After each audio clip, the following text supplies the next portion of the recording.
Let me think about your stress for a second, because here's something most men over 40 never get told.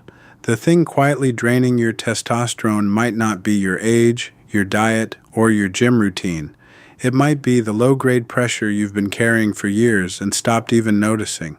And by the end of this video, I'm going to show you exactly how to start reversing it, with a few simple things you can do today. I'm not a doctor, I'm a men's health educator, and I've spent years digging into why so many guys hit their 40s feeling flat, foggy, and weaker than they should. And one pattern keeps showing up again and again. So stay with me, because the most important piece, the one that changes everything, comes a little later. Let's start with the basics, the way I wish someone had explained it to me.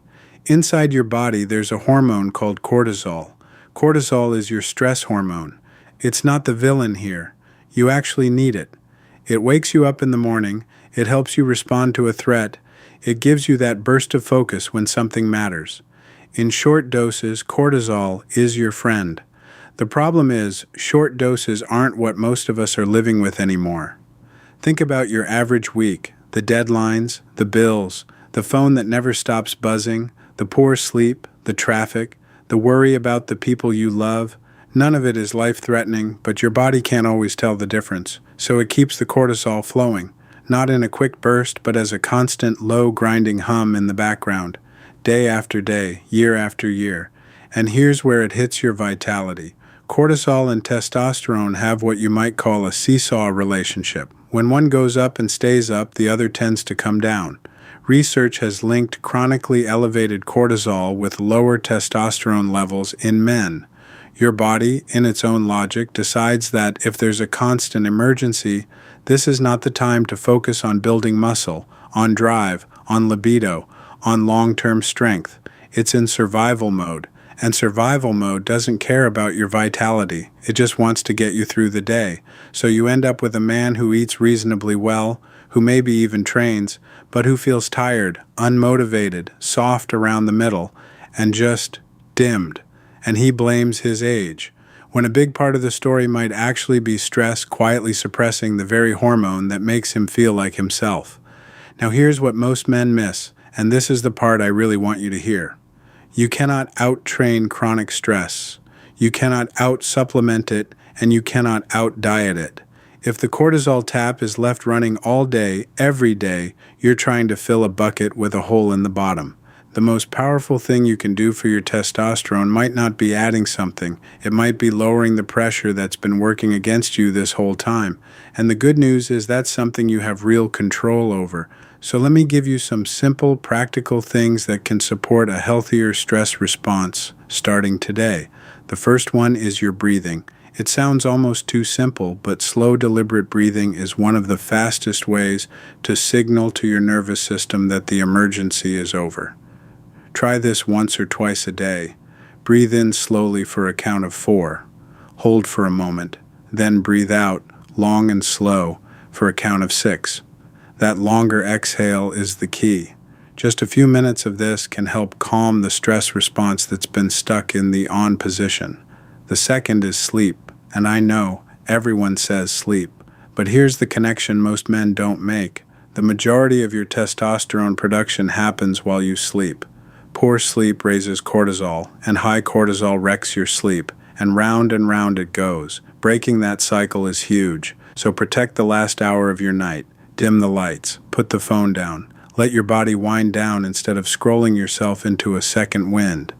And if you want faster, longer-lasting results, I've put the exact natural support I recommend in the link below this video. It's the same approach I'd share with a friend, designed to work alongside these habits, not replace them. The third practice is movement, but the right kind. When you're already running on chronic stress, hammering yourself with brutal 2-hour workouts can actually add more cortisol on top of what you've already got. I'm not telling you to stop training, I'm telling you to balance it. A daily walk, especially outside, can do more for your stress hormones than you'd ever expect. Strength training a few times a week, done with real recovery in between, can support healthy testosterone far better than grinding yourself into the ground every single day. The fourth one is the one men resist the most, and it's connection. Isolation is a stress multiplier. A lot of guys hit their 40s and 50s and quietly let their friendships fade. But real conversation, time with people who know you, even a phone call with an old friend, can genuinely lower your stress load.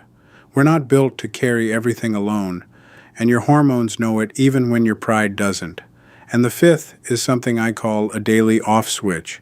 10 or 15 minutes a day that belong only to you. No screen, no problem solving, no productivity.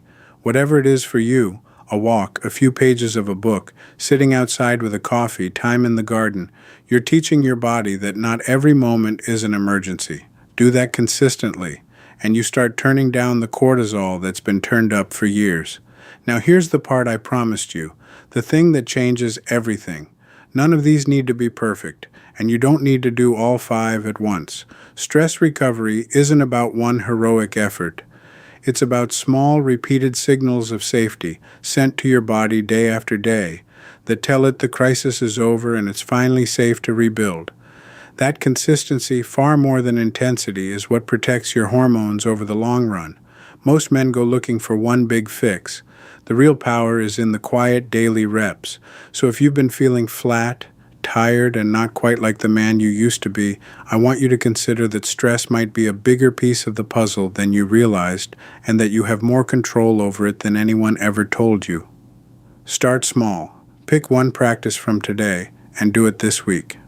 Then add another. And if you're ready to support your body the natural way while you build these habits, go ahead and click the link in the description. I've laid out the exact approach I trust, so you don't have to guess your way through it. You've still got real strength in you. Sometimes it's just been buried under years of pressure that nobody taught you how to set down. Start setting it down, a little at a time, and give your body the chance to do what it already knows how to do.